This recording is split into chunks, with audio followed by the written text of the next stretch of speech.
Narito na po ang episode 47 ng Magandang Dilag Araw ng Miyerkules, August 30, 2023. Nag-aalala itong si Luisa, ang sabi niya, Greta, baka merong makakita sa atin dito. Ipangako mo sa akin na babantayan mo ko, sabi naman ni Greta, no? Pinapangako ko po sa inyo, Nay, kasi ibinilin po kayo sa akin ni Gigi. Ano po ba gusto nyong gawin ko para pagkatiwalaan nyo ko? Tatambling ba ako dito? Magtatalon ba ako dito? O ito po na yan, nag-promise na po ako sa inyo. Aalagaan ko po kayo. Okay? Ako po ang bahala sa inyo. Poprotektahan ko po kayo. Huwag po kayo mag-aalala. Sa ngayon po, kailangan nyo po muna magpa-check up. Kasi po, pagkaalis na po natin, uuwi agad tayo sa bahay. Okay po? Dediretso na po agad tayo sa bahay. Wala na po tayong iba pang pupuntahan. Samantalang po si Jada, pinuntahan ng Elite Squad kasi nga, kagagaling niya doon sa bahay ni na Jared. Wala daw siya doon kaya pinuntahan niya ito sa Capsule X. Humingi siya ng tulong dahil wala na raw siyang iba pang malalapitan kung hindi sila. Ngayon, naglalasing at lagi namumroblema ang kanyang ate at hindi niya na alam kung ano pang gagawin kasi lagi raw itong galit at lagi siya pinagtatabuyan. Ngayon bigla na lamang lumapit si Blair, sinabi niya, hindi namin kailangan ng paghingi mo ng tulong. Hindi na namin siya kaibigan. Sabi naman ni Jared, no, para namang wala kayong pinagsamahan. She needs our help. Kailangan niya ng karamay sa pagkakataong ito. Yun, so sabi naman ni Blair, sige, wala na akong magagawa. Kung talagang yan ang gusto mo na tulungan siya, sige, fine, pumunta ka. Kaya umalis na sila, no? So inawat siya ni Blair, sabi niya, wait, sige na, sasama na ako. Samantalang itong si Gigi, no, kinamusta yung doktor kung ano yung resulta ng check-up. Sabi naman ng doktor, hintayin pa raw yung result ng MRI within 1 week. Sabi naman ni Gigi, pwede po bang i-rush yan para naman po mabawasan yung pag-alala ko. Sabi naman ng doktor, hindi ko kasi maaari. Kailangan po talagang i-monitor pa ang kondisyon ng pasyente, lalo na traumatized siya. Kaya kailangan pa po talagang hintayin ang test, no, sa loob ng 1 linggo. Pero wag po kayong mag-alala, gagawin po namin ang best namin. Sa mga experience ko naman po, nakatulad po sa nanay ninyo, marami naman po ang gumaling. Yung nga lang po, dahan-dahan, hindi naman po agad-agad na makaka-recover ang pasyente. So nung lumabas na agad si Luisa, sabi niya, Greta, gusto ko nang umuwi kasi baka may makakita sa akin dito, sabi naman ni Gigi, no, or Greta. Nay, kailangan pa po natin pumunta ng psychologist. Yun na lang po yung pupuntahan natin pagkatapos ito, uuwi na tayo. Samantala, nadat na nga ni na Jada, Jared at Blair na walang malay itong si Allison. Nagulat sila at duguan ito. Ang daming sugat sa may bandang noo. Nag-aalala na rin itong si Blair at sabi niya, kinakailangan natin siyang dalhin sa ospital. So, binuhat na siya ni Jared. Ayan, inangat na. So, isasakay na siya sa sasakyan para on the way na nga sa ospital. Samantalang itong si Jada nagpapasalamat dahil sinamahan siya, no, hanggang sa pagdala ng ate niya sa ospital. Ngayon sabi naman ni Blair, whatever, sige na, alis na ako. Sabi naman ni Jared, babe, saan ka pupunta? Para saan pa? Hindi ko na naman kaibigan yan. Kailan naman ako pumunta dito para sa'yo, no? O sabi naman ni Jada, ang sama naman ng mga pinagsasabi mo, Ate Blair. Naging magkaibigan din naman kayo ni ate, sabi ni Blair, no? Dati yon, pero ngayon hindi na. Hindi ako may kapagkaibigan sa mga basurang kagaya niya. So bigla na siyang umalis, no? Sama pa rin talaga ng ugali ni Blair. Diba? Ayaw niya do kasi nga makita pa ng mga tao na sila mismo ang nagdala kay Allison sa ospital. Baka kung pa ang isipin ng mga tao na pati si Blair ay escort din. Samantalang itong si Blair, no, naglalakad na at pababa na nga ng ospital. Ako po, magkakasalisi sila ni Nanay Luisa sa ni Greta. Papunta nga sila sa psychology, samantalang si Blair papaliko. Magkakaharap sila kaya sobrang intense na eksena to, mga kapuso. At nag-aalala rin itong si Luisa kasi nga nagmamadali na nga sila dahil hindi siya pwede ma-expose sa labas, di ba?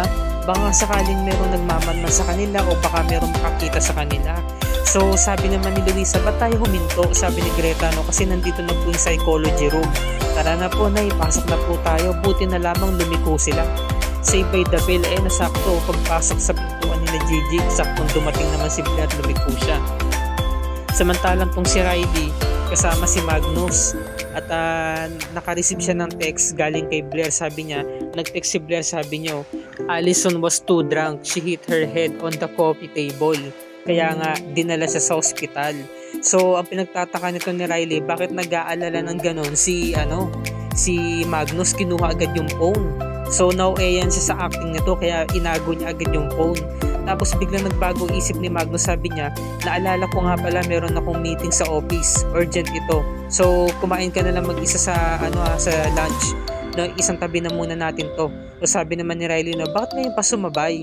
Sino ba talaga pupuntahan mo? Sabi ni Magnus, no, di ba nga kakasabi ko, ngayon ko lang ulit naalala. Meron akong urgent meeting, so alis na ako ah. Ayun pala, pupuntahan niya si Allison. Iniwan niya si Riley sa Capsule X. Samantalang eto na, ine-examine na siya ng doktor, no, ng psychology. Tinanong ng doktora kung hanggat kaya, magtatanong siya, pero pag hindi na kaya, ihinto niya na ang pagtatanong. Ano ba yung mga huli niya naaalala ng mga gabing yun bago naganap ang krimen, bago siya nawala ng malay? Ang naaalala ni Luisa, ang sinambit niya, nandudun daw siya sa isang masikip na lugar at napakadilim, hanggang sa nakawala daw siya at kasi tumakas siya eh. Ngayon, yun yung pagkakataon para magkita sila ng anak niya. Nakipaglaban pa nga siya sa mga lalaki, no? Samantalang itong si Greta nasasaktan habang isinisiwalat ng nanay niya yung mga istorya. Akala doon ni Luisa sa pagkakataon nung nakita niya na si Gigi ay ligtas na sila. Ayun pala hindi pa, dahil nasundan sila ng mga masasamang tao. Gusto talaga silang patayin. Sobra-sobra talaga ang galit sa kanila. Dinamay pa si Gigi. Hindi doon niya malilimutan yung mga alaalang yun. Talagang trauma. Punong-puno ng trauma ang inabot nito ni Luisa at umiiyak na siya, nag-hysterical na siya. Kaya pinahinto na ito ni Greta. Sabi niya, tama na po muna. Hayaan niyo po, Nay, wala nang iba pang mananakit sa inyo. Dahil tapos na yun, hindi na yung mauulit pa. Sabi naman ni Luisa, uwi na ba tayo? Oo po, Nay. Hinihintay ko lang po yung driver, papunta na po kasi. Sabi niya, wala na po tayong ibang pupuntahan. Dediretso na po agad tayo sa bahay.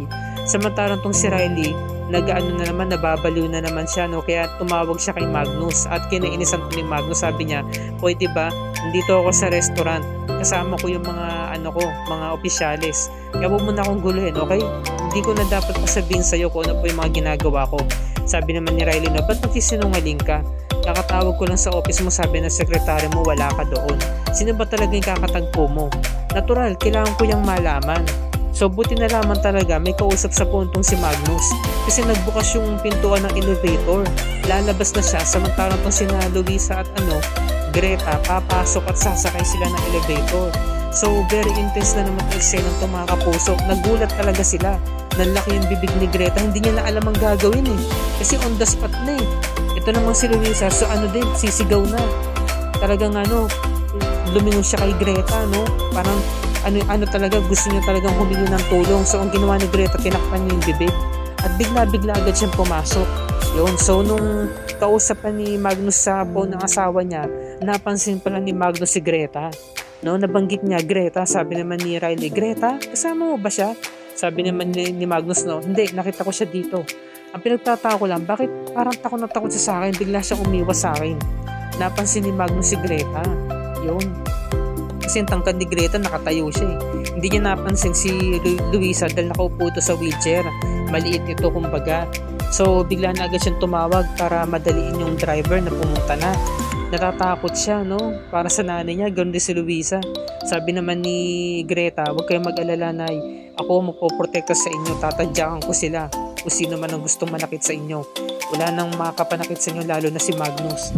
Samantala pinuntahan ni Magnus, nakarating na siya sa kwarto at pinaalis niya muna yung dalawa, sina Jared. Sabi niya, kumain na muna doon ng lunch at siya na doon magbabantay kay Allison. Sabi naman ni Jared, sigurado ka kuya? Sige na.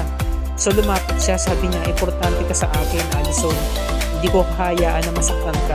Kung ang lahat ng tao tinataboy ka, pues ako nandito ako, karamay mo. Kaya kung may problema ka, sabihin mo lang, nandito ako. Sabi naman ni Allison, hindi ako naniniwala sa'yo. Di sana noong mga panahon na siniraan ako ng asawa mo, sana pinigilan mo na siya. Pero hinayaan mo eh. Sabi wala na, sirang-sira na ako. Sana hindi niyo na ako tinulungan, gusto ko na mamatay. Sabi naman ni Magnus, huwag mo sabihin yan. Dito ako dahil mahal na mahal kita. Maniwala ka sa akin. Mahal talaga ni Magnus si Allison, gagawin niya lahat para dito. Kasi nga nanlalamig na siya kay Riley, 'di ba? Kumbaga na lang para kasing yung kakasal nila ni Riley para na lang din sa mga tao, 'di ba? Pang front para walang masabi, pero ang totoo Hindi niya na talaga mahal ang asawa niya kasi ang tunay na mahal ni Magnus walang iba kundi si Allison. So pinatunayan niya to na talagang mahal na mahal niya to at niyakap niya ito na mahigpit habang ito'y nakahiga. Yun. So umiiyak si Allison, no? Kasi nga ano na siya, nasa down moment na siya, 'di ba? Wala na siyang pag-asa. Depressed na siya. Samantala, nung na-release na sa hospital si Allison, dinala siya sa isang napakagandang bahay. Ang laki. Nagulat si Allison, bakit mo ako dinala dito, Magnus? Sabi niya, itong bahay na to, sa inyo na tong magkapatid. Talaga? Magnus, talagang ginawa mo to para sa akin? Oo, ang regalo ko to sa'yo. Sa ngayon, hindi ka muna magtatrabaho. Ako na rin ang bahalang gumastos sa mga pangangailangan ninyo ni Jada. Dito lang kayo magstay, okay? Pagaling ka dito. Makakatulong ito para ma-refresh ang mind mo, para makaiwas ka sa mga stress. Yun. So, nung umalis na si Magnus, tinanong siya ng kapatid niya, si Jada. Sabi niya, talaga ba ate? Pinagtatanggol pa naman kita sa mga bashers dahil sinasabi nila na kerida ka at saka malandi ka. Tapos bayarin kang babae. Tapos ngayon, tatraydorin mo pa ang kaibigan mo, si Ate Riley. Ba't mo ito ginagawa? Sabi naman ni Allison, no? Ito lang ang way ko para makaganti kay Riley, no? Saka, for information, hindi ko na siya kaibigan.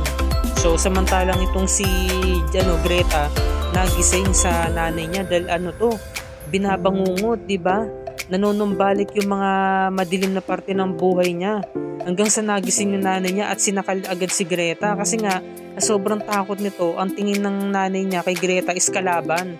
Yung nangyari kay Gigi noon na nakakapanakita siya ng tao, naulit lang din, napunta rin sa nanay niya. Dahil nga parehas silang na-trauma, nakakaawa naman ang inabot ng mag-inang to, no?